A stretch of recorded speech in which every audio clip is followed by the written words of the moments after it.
ఏపీని మళ్లీ తెలంగాణలో కలిపేస్తామంటూ చేతగాని వ్యక్తులు మాట్లాడుతున్నారని టీడీపీ అధినేత చంద్రబాబు విమర్శించారు.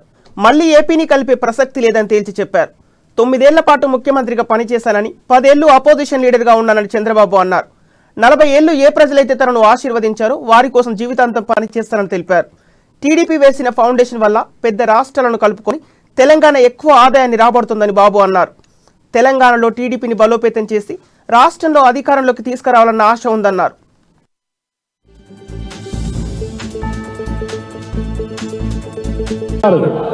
ఉద్యోగాలు కూడా వచ్చాయి, వరకట్న సమస్య పోయింది.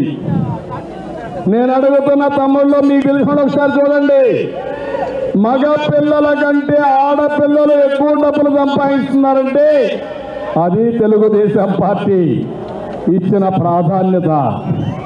ఇలాంటి అనేక మార్పులు, అనేక సామాజిక పెనుమార్పులు తీసుకొచ్చిన పార్టీ తెలుగుదేశం పార్టీ అని చెప్పి కూడా నేను మీకు తెలియజేస్తున్నా.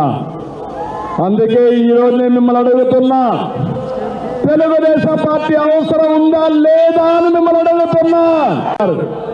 ఉద్యోగాలు కూడా వచ్చాయి, వరకట్న సమస్య పోయింది.